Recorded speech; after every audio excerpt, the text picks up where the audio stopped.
तो एपिसोड के स्टार्ट में हम देखते हैं कि एंडो को देखकर सब लोग काफी ज्यादा शॉक्ड होते हैं कि भैया अब ये क्या नई मुसीबत आ गई है। लेकिन इन्हें क्या पता था कि असली मुसीबत तो अभी शुरू होने वाली है, क्योंकि बाकियों को तो एंडो के बारे में कुछ भी पता नहीं था, लेकिन सुबाकी और कांजी इसे काफी अच्छे से जानते थे। तो इसलिए सुबाकी इसे देखकर काफी ज्यादा शॉक्ड होती है और यहाँ तक कि वो इससे थोड़ा डर भी रही होती है। खैर इसके बाद हम देखते हैं कि एंडो एक हीरो बनने की कोशिश करता है और इस बिल्डिंग की छत से ही छलांग लगा देता है, लेकिन नीचे आने के बाद उसकी सारी हेकड़ी निकल जाती है और वो जोर जोर से चिल्लाने लगता है और कहता है कि अरे ये क्या कर दिया मैंने, मुझे तो बहुत ज्यादा दर्द हो रहा है और मुझे नहीं पता था कि सेकंड फ्लोर से जंप करने में इतना ज्यादा दर्द होता है, क्योंकि मैंने तो टीवी वगैरह में कुछ और ही देखा था। वो लोग तो इसे बड़े स्मूथ वे में करते हैं, लेकिन असल में तो ऐसा कुछ भी नहीं है। खैर इसे देखकर ये सभी लोग भी सोच रहे होते हैं कि अरे ये तो कोई जोकर लग रहा है बिल्कुल, और ये कहां से इतना पावरफुल हो सकता है। तो इसके बाद अचानक से इन सभी को एडो की पावर यानी कि उसका ओरा फील होता है, जो कि काफी ज्यादा खतरनाक था, जो देख सुबाकी और कांजी बाकी सभी को यहाँ से दूर रहने का कहते हैं। और ये देखकर साकुरा भी काफी ज्यादा हैरान हो जाता है कि भैया ये बंदा आखिर है कौन और सब लोग इससे इतना डर क्यों रहे हैं। जिसके बाद सुबाकी, कांजी, नीरे और साकुरा चारों इसे फाइट करने के लिए तैयार हो जाते हैं, लेकिन तभी बीच में सुजुरी आ जाता है और एडो से कहता है कि देखो एडो, तुम्हारा लेना देना वैसे भी मुझसे है, तो इन लोगों को बीच में लाने की कोई भी जरूरत नहीं है। ये सुनकर सुबाकी काफी ज्यादा भड़क जाती है और कहती है कि अच्छा तो वो तुम थे जिसने ये सब किया। साकुरा या एडो से कहता है कि आखिर तुम हो कौन और तुम यहाँ कर क्या रहे हो। जिस पर एडो सुबाकी से कहता है कि ओए सुबाकी, जरा इस बच्चे को मेरे बारे में बताना तो कि मैं कौन हूँ। सुबाकी बताती है कि इस बंदे का नाम है एडो यामाटो और ये बंदा भी पहले फ्यूरिन का स्टूडेंट था और हम दोनों एक ही क्लास में थे।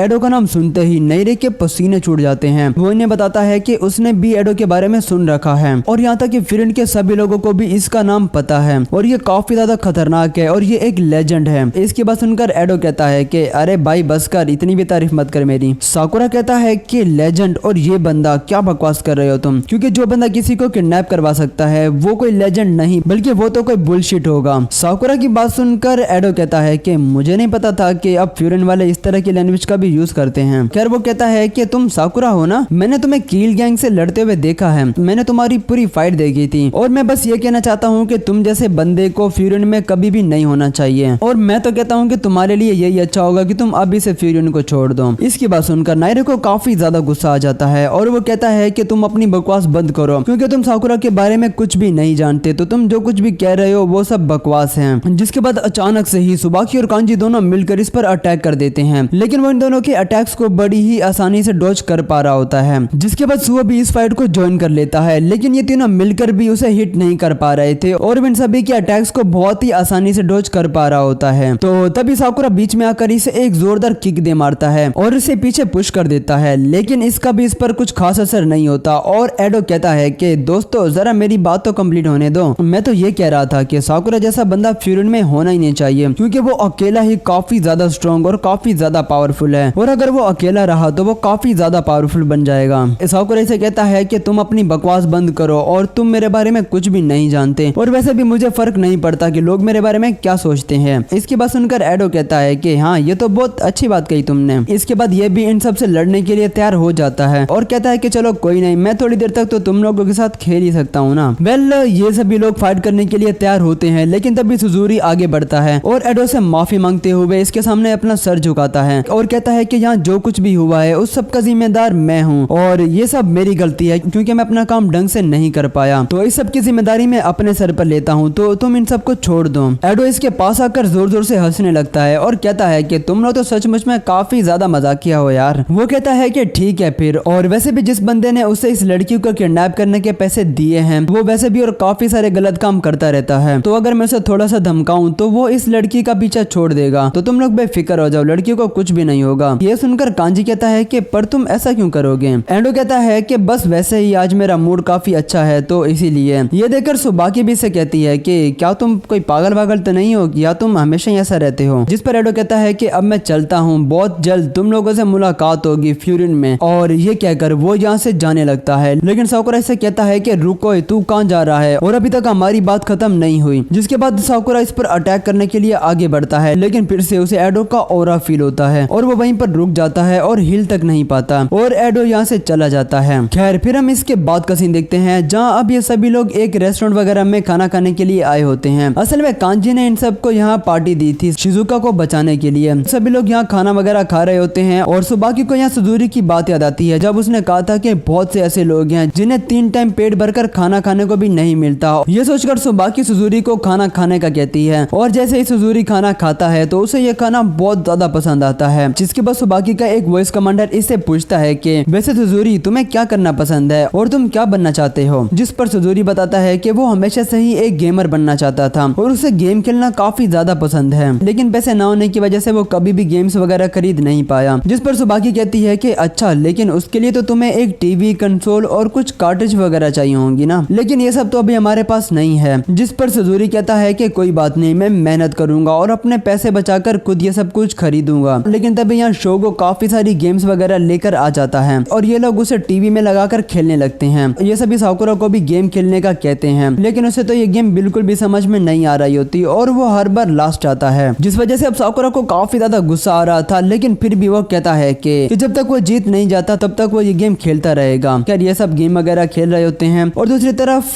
कांजी सुबाकी से कहता है कि अब हम एंडो के बारे में क्या करेंगे, जिस पर सुबाकी कहती है कि उसने मिया को इस बारे में सब कुछ बता दिया है और वैसे भी एंडो फ्यूरिन से काफी ज्यादा नफरत करता था और उसे बस वैसे ही लड़ने का मौका चाहिए था और इस मौके को वो कभी भी अपने हाथ से नहीं जाने देगा। जिसके बाद सुबाकी को एक मैसेज आता है और वो इन सभी से कहती है कि हम सबको कल स्कूल की छत पर इकट्ठा होना है क्योंकि मिया ने एक मीटिंग रखी है। तो इसके बाद हम अगले दिन का सीन देखते हैं जहाँ ये सभी लोग स्कूल की छत पर इकट्ठा हुए होते हैं और यहाँ पर फ्यूरिन के 4 हेवनली किंग भी आए हुए थे और सुबाकी ने इन सबको भी एडो के बारे में बता दिया होता है और साथ ही उसने साकुरा को भी यहाँ पर बुलाया था। साकुरा आकर कहता है कि जल्दी बोलो क्या कहना है, मेरे पास ज्यादा टाइम नहीं है। नीरई से कहता है कि साकुरा तुम्हें नहीं लगता कि तुम्हें थोड़ा इनसे इज्जत से पेश आना चाहिए क्योंकि ये सब फ्यूरिन के 4 हेवनली किंग्स हैं। खैर तभी यहाँ पर उमेमिया भी आ जाता है और ये सभी लोग अपनी मीटिंग को स्टार्ट कर देते हैं और यहाँ पर एपिसोड भी खत्म हो जाता है। तो आप लोग मुझे कमेंट में जरूर बताना कि आप लोगों को ये एपिसोड कैसा लगा और साथ ही अभी फ्यूचर में और भी काफी सारे एनिमेस आने वाले हैं जैसे कि डेंडरडेन, काइजू नंबर 8 और साकामोटो डेज भी। तो मैं उन सभी एनिमे को अपने चैनल्स पर एक्सप्लेन करने की कोशिश करूंगा, तो आप सभी लोग चैनल को सब्सक्राइब भी जरूर कर लेना।